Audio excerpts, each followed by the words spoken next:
Welcome to my channel. ഇപ്പോൾ എല്ലാവർക്കും ECS ലേണിങ്ങിലേക്ക് ഒരിക്കൽ കൂടി സ്വാഗതം. ഇന്ന് നമ്മൾ 6ാം ക്ലാസ്സിലെ മുർജായ ഫൂൽ എന്ന കവിതയാണ് എടുക്കാൻ പോകുന്നത്.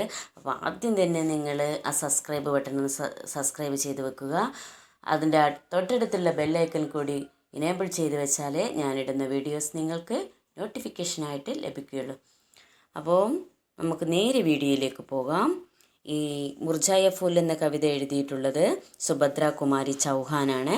സുഭദ്ര കുമാരി ചൗഹാന് ഹിന്ദിയിലെ പ്രസിദ്ധമായ ഒരു കവയിത്രിയാണ്. അപ്പോൾ നമുക്ക് കവയിത്രി ഒന്ന് പരിചയപ്പെടാം. സുഭദ്ര കുമാരി ചൗഹാൻ ആപ്പ് ഹിന്ദി കി മഷഹൂർ കവയിത്രി ഹേ. അവർ ഹിന്ദിയിലെ പ്രസിദ്ധമായ കവയിത്രിയാണ്. ഇന്ത്യയിലെ പ്രസിദ്ധമായ കവയിത്രിയാണ്. ആപ്ക ജന്മ, അവരുടെ ജനനം 16 अगस्त 1904 को उत्तर प्रदेश के इलाहाबाद जिले के निहंपुर नामक ग्राम में हुआ. അവർ എന്നാണ് ജനിച്ചിട്ടുള്ളത്? 1904 ഓഗസ്റ്റ് 16 ഉത്തർപ്രദേശിലെ അലഹാബാദ് ജില്ലയിലെ നിഹർപൂർ എന്ന ഒരു ഗ്രാമത്തിലാണ് അവർ ജനിച്ചിട്ടുള്ളത്.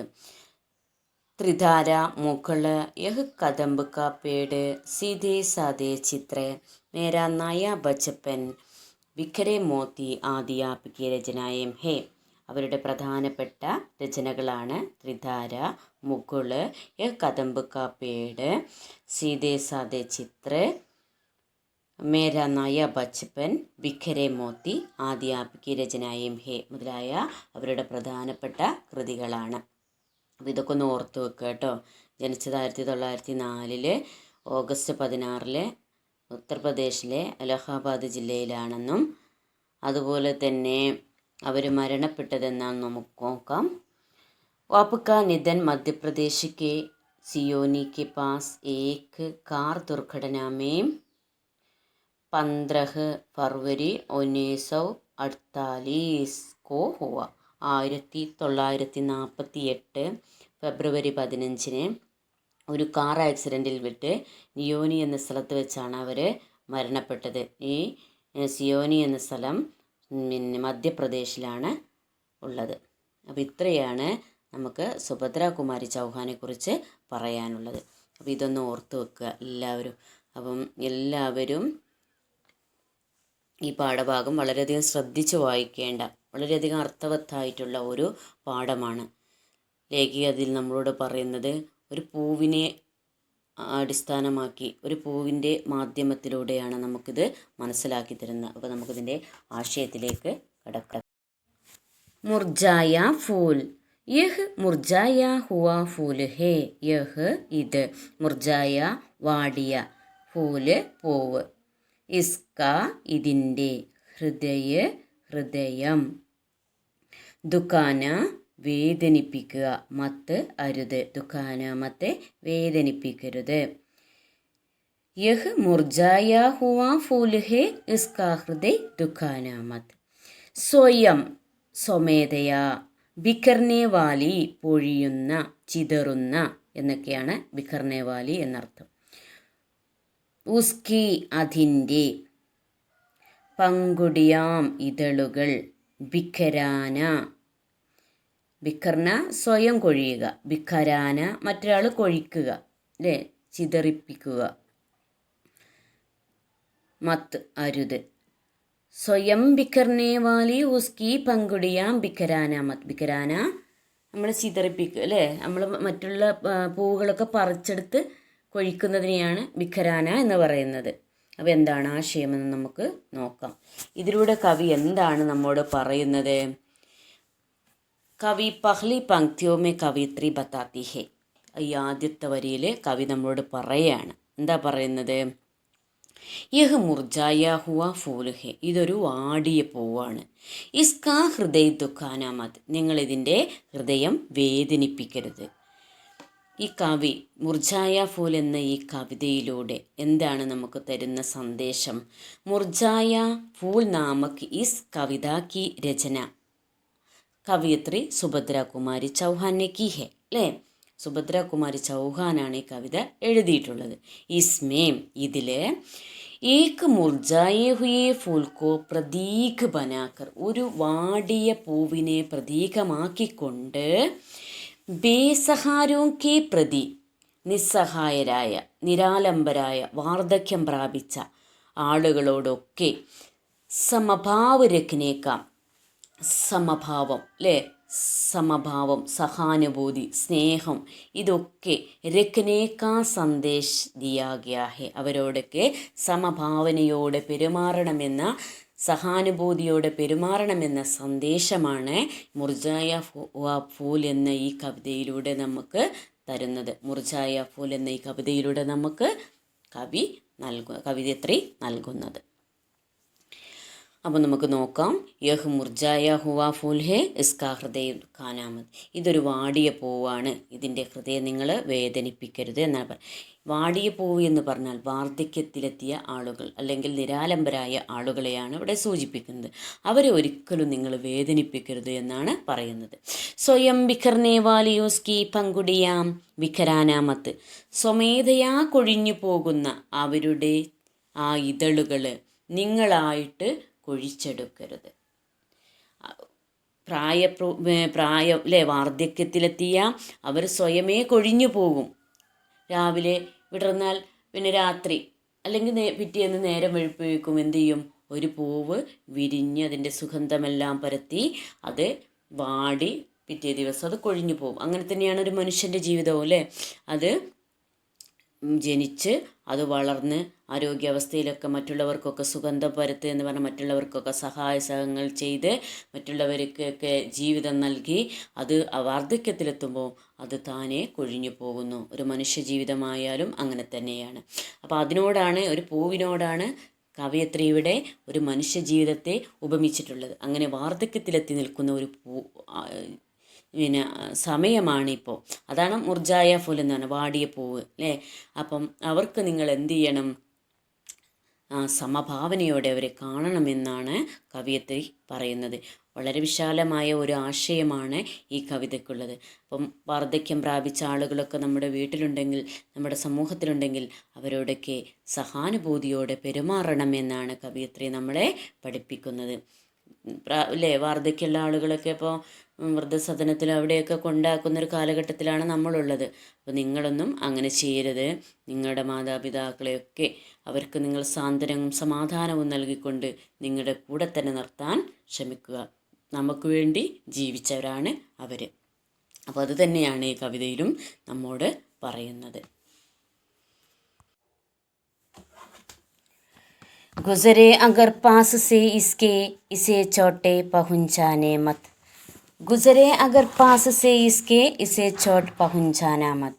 ഒരു പക്ഷേ അഗർ അല്ലേ, ഒരു പക്ഷേ ഗുസരെ നിങ്ങൾ കടന്നു പോവുകയാണ്, പാസ് സേ ഇസ്കെ ഇവരുടെ അരികിലൂടെ, ഒരു വാടിയ പൂവാണെങ്കിൽ അതിൻ്റെ അരികിലൂടെ എന്ന് പറഞ്ഞാൽ വാർദ്ധക്യത്തിലെത്തിയ ആളുകളുടെ അടുത്തൂടെ നിങ്ങൾ പോവുകയാണെങ്കിൽ, അതായത് അവർ നിങ്ങളുടെ കൂടെയുണ്ടെങ്കിൽ, ഇസേ ചോട്ട് പഹുഞ്ചാനാമത്ത്, ചോട്ട് മുറിവ്, അവർക്ക് നിങ്ങൾ മുറിവേൽപ്പിക്കരുത് എന്ന് പറഞ്ഞാൽ അവരെ വേദനിപ്പിക്കരുത്. ജീവൻ കി അന്തിം ഘടിയോമേ, ജീവൻ കി ജീവിതത്തിൻ്റെ അന്തിം അവസാന ഘടിയോമേ നിമിഷത്തിൽ ദേക്കോ നോക്കൂ, ഇസേ ഇവരെന്ത് ചെയ്യരുത്, രുലാന മത് കരയിപ്പിക്കരുത്. ഗുസരെ അഗർ പാസ് സേ ഇസ്കെ ഇസേ ചോട്ട് പഹുഞ്ചാന മത്, ജീവൻ കി അന്തിം ഘടിയോമേ ദേക്കോ ഇസേ രുലാന മത്. നിങ്ങളൊരു പക്ഷേ ഇവരുടെ കൂടെ താമസിക്കുകയാണെങ്കിൽ, ഇവരോടൊപ്പം കഴിയുകയാണെങ്കിൽ അവർക്ക് എന്ത് ചെയ്യരുത്, ഇസേ ചോട്ട് പഹുഞ്ചാന മത്, നിങ്ങളവർക്ക് മുറിവുകൾ ഏൽപ്പിക്കരുത്, അവരെ മനസ്സിനെ വേദനിപ്പിക്കരുത് എന്നാണ് ഇവിടെ പറയുന്നത്. പക്ഷെ നിങ്ങൾ ആ പൂവിനടുത്തിലൂടെ കടന്നു പോവുകയാണെങ്കിൽ ആ പൂവിനെ മുറിവേൽപ്പിക്കരുത് എന്ന് പറഞ്ഞാൽ ഒരു പക്ഷേ വാർദ്ധക്യത്തിലുള്ള ആളുകൾ നിങ്ങളുടെ കൂടെയുണ്ടെങ്കിൽ അവരെ നിങ്ങൾ വേദനിപ്പിക്കരുത് എന്നാണ് പറയുന്നത്. പിന്നെയോ ജീവൻ കി അന്തിം ഘടിയോമേ ഹേ അല്ലേ, അവരെന്താണ്, ജീവിതത്തിൻ്റെ അവസാന സമയത്തിലാണ്, നിമിഷത്തിലാണുള്ളത്, ഇപ്പോൾ വാർദ്ധക്യത്തിലാണ് ഉള്ളത്. അതുകൊണ്ട് തന്നെ ദേക്കോ നോക്കൂ, ഇസേ രുലാന മത്ത്, അവരെ നിങ്ങൾ എന്ത് ചെയ്യരുത്, കരയിപ്പിക്കരുത്. എന്താണ് അതുകൊണ്ട് അർത്ഥമാക്കുന്നത്? മത്ലബ് യഹ് ഹെ കി, അതിൻ്റെ അർത്ഥം ഇതാണ്. അഗർ കോയി ഉദാസിയ ദുഃഖി ഹേത്തോ, ഒരു പക്ഷെ അവർ ഉദാസീനരും ദുഃഖിതരുമാണെങ്കിൽ നിങ്ങൾ എന്ത് ചെയ്യരുത്? അമേം ബഹുദ്യാൻ രഖ്ന ചാഹിയെ, നമ്മൾ ഇത് മനസ്സിലാക്കി വെക്കണം, നമ്മളിത് ശ്രദ്ധിക്കണം. എന്താണ്? കി ഹമാരി വജസെ ആർ ദുഃഖിന ഹോ, നമ്മൾ കാരണം അവർ കൂടുതൽ ദുഃഖിതരാകരുത്, അത് നമ്മൾ നന്നായിട്ട് ശ്രദ്ധിക്കണമെന്നാണ് കവി പറയുന്നത്. അപ്പം പ്രായമായ ആളുകളും വാർദ്ധക്യത്തിലുള്ള ആളുകളൊക്കെ നമ്മുടെ കൂടെയുണ്ടെങ്കിൽ അവരെ നമ്മൾ നല്ല പോലെ സംരക്ഷിക്കണം. അതുപോലെ തന്നെ അവർക്ക് സ്നേഹത്തിൻ്റെ, സമാധാനത്തിൻ്റെ വാക്കുകൾ പറഞ്ഞുകൊണ്ട് അവരെ സ്വാന്തനിപ്പിക്കണമെന്നാണ് കവയിത്രി നമ്മളെ ഓർമ്മപ്പെടുത്തുന്നത്. ഇന്ന് വൃദ്ധസദനങ്ങളും സാന്ദർഭികമായിട്ട് പറഞ്ഞു പോവുകയാണ്. വൃദ്ധസദനങ്ങളും മറ്റും കൂടി വരുന്നൊരു കാലഘട്ടത്തിലാണ് നമ്മളുള്ളത്. അവരെയൊക്കെ നമ്മൾ സംരക്ഷിക്കേണ്ടതിന് പകരം പല ആളുകളും അവിടെ കൊണ്ടാക്കുന്ന ഒരവസ്ഥയുണ്ട്. ഒരിക്കലും തന്നെ അങ്ങനെ ഉണ്ടാകരുത് എന്നാണ് എനിക്ക് കുട്ടികളായ നിങ്ങളോട് പറയാനുള്ളത്. ഞാൻ അടുത്ത വരി നോക്കാം. അടുത്ത വരി, അഗർ ഹോ സകേ തോ ടണ്ടി ബൂന്തേം ടപകാ ദേനാ പ്യാരെ, ജലിന്ന ഛായേ സംതപ്ത ഹൃദയ ശീതളത ലാ ദേനാ പ്യാരെ. അഗർ ഹോ സകേ തോ ടണ്ടി ബൂന്തേൻ ടപകാ ദേനാ പ്യാരെ, ജലിന്ന ഛായേ സംതപ്ത ഹൃദയ ശീതളത ലാ ദേനാ പ്യാരെ. ചെറിയ വരികളാണെങ്കിലും വലിയ ആശയങ്ങളും നമ്മൾ ഒരുപാട് മനസ്സിലാക്കി വെക്കേണ്ട വലിയ വലിയ കാര്യങ്ങളുമാണ് ഇതിൽ ഉൾക്കൊണ്ടിട്ടുള്ളത്. അഗർ ഹോ സകേത്തോ, അഗർ ഒരു പക്ഷേ, ഹോ സഖേത്തോ നിങ്ങൾക്ക് കഴിയുകയാണെങ്കിൽ, ടണ്ടി തണുത്ത, ബൂന്തേം തുള്ളികൾ, ടപകാദേന വീഴ്ത്തുക, തണുത്ത തുള്ളികൾ വീഴ്ത്തുക, അല്ലെങ്കിൽ കുടഞ്ഞു കൊടുക്കുക, ചൊരിഞ്ഞു കൊടുക്കുക, അല്ലേ? ദേന പ്യാരെ, എന്തിൻ്റെ തണുത്ത തുള്ളികളാണ് നമ്മൾ ചൊരിഞ്ഞു കൊടുക്കേണ്ടത്? പ്യാരെ, സ്നേഹത്തിൻ്റെ തണുത്ത തുള്ളികളാണ് നമ്മൾക്ക് അവർക്ക് ഒഴിച്ചു കൊടുക്കേണ്ടത്. ജൽ ന ഛായെ, ഒരിക്കലും അവരെ വേദനിപ്പിക്കരുത്. അവരെ ഹൃദയം എന്താണ്? സംതപ്ത ഹൃദയ, അവരുടെ ദുഃഖം നിറഞ്ഞ ഹൃദയത്തെ നിങ്ങൾ എന്ത് ചെയ്യരുത്? ജൽ ന ഛായെ, ജ്വലിപ്പിക്കരുത്, വേദനിപ്പിക്കരുത്. പകരം നിങ്ങൾ എന്ത് ചെയ്യണം? ശീതളത ലാദേന പ്യാരെ, ശീതളത തണുപ്പ്, ശീതളത ലാദേന കൊടുക്കുക, അവർക്ക് കൊണ്ടുപോയിട്ട് കൊടുക്കുക. എന്തിൻ്റെ ശീതളതയാണ് കൊടുക്കുന്നത്? പ്യാരെ, സ്നേഹത്തിൻ്റെ ശീതളത അവർക്ക് നിങ്ങൾ നൽകുക. അഗർ ഹോ സകേ തോ ടണ്ടി ബൂന്തേൻ ടപകാ ദേന, ഒരു പക്ഷേ നിങ്ങൾക്ക് അവർക്ക് സ്നേഹത്തിൻ്റെ തുള്ളികളാണ് നിങ്ങൾ അവർക്ക് കൊടുക്കേണ്ടത്. അല്ലാതെ നിങ്ങൾ അവരുടെ വേദനിച്ച ഹൃദയത്തെ ഒന്നുകൂടി ദുഃഖിപ്പിക്കുകയല്ല വേണ്ടത് എന്നാണ് കവി ഇവിടെ നമ്മെ ഓർമ്മപ്പെടുത്തുന്നത്. കാരണം എന്താണ്? ജോ സ്വയം ടൂട്ട് രഹ ഹേ, അവർ സ്വയം തന്നെ പൊട്ടിപ്പോകാൻ നിൽക്കുകയാണ്, പൊഴിഞ്ഞു പോകാൻ നിൽക്കുകയാണ്. ഉസേ ആർ തോടിനാ നഹീ ചായി, നമ്മളെ വീണ്ടും അതിനെ പൊട്ടിച്ചെടുക്കരുത്, വേദനിപ്പിക്കരുത്. ഉസ്കോ ദർദുക്കോ ആർ ബടാനാ നഹീ ചായി, അവരുടെ വേദനയെ നമ്മൾ ഒന്നുകൂടി നമ്മളായിട്ട് വർദ്ധിപ്പിക്കരുത്. അന്തിം പങ്ക്തിയോമേ കവിയത്രി എന്താണ് പറയുന്നത്? അന്തിം പങ്ക്തിയോമേ കവിയത്രി ബത്താത്തെ ഹേ കി അഗർ ഹോ സകേ തോ, നിങ്ങൾക്ക് സാധിക്കുകയാണെങ്കിൽ, ഉസ് മുർജായെ ഫൂൽ പർ കുച്ച് ടണ്ടീം പൂന്തേം ടപകാ ദേന, ആ വാടിയ പൂവിൽ നിങ്ങൾ അല്പം ഒരു തണുത്ത വെള്ളം നിങ്ങൾ ഒഴിച്ചു കൊടുക്കുക. കഹീൻ ദുഃഖ് സേ തബ്ത ഹൃദയ ജൽ ന ഛായെ, അവരുടെ വേദനിക്കുന്ന ഹൃദയത്തെ നിങ്ങൾ ഒന്നുകൂടി വേദനിപ്പിക്കരുത്.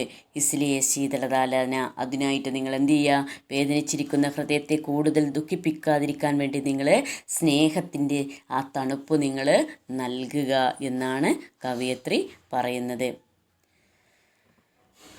പിന്നെ അതുകൊണ്ട് ഉദ്ദേശിക്കുന്നത് എന്താണ്? മത്ലബ് യഹ് ഹേ കി, അതുകൊണ്ട് ഉദ്ദേശിക്കുന്നത് എന്താണ്? ദുഃഖി കോ ഹമേം പ്യാർ യാ സാന്ത്വന ദേനി ചാഹിയെ, ദുഃഖിക്കുന്ന ആ വാർദ്ധക്യ ഹൃദയങ്ങളെ നമ്മൾ എന്ത് ചെയ്യണം? സ്നേഹത്തിൻ്റെയും സാന്ത്വനത്തിൻ്റെയും ഒക്കെ ആ തണുത്ത തുള്ളികൾ ഏൽപ്പിച്ചുകൊണ്ട് അവരെ നമ്മൾ സാന്ത്വനിപ്പിക്കണം എന്നാണ് പറയുന്നത്. ജിസ്സെ ഉൻകാ ദുഃഖ് കം ഹോ ജായെ, അതിലൂടെ അവരുടെ ദുഃഖം കുറഞ്ഞു പോകും.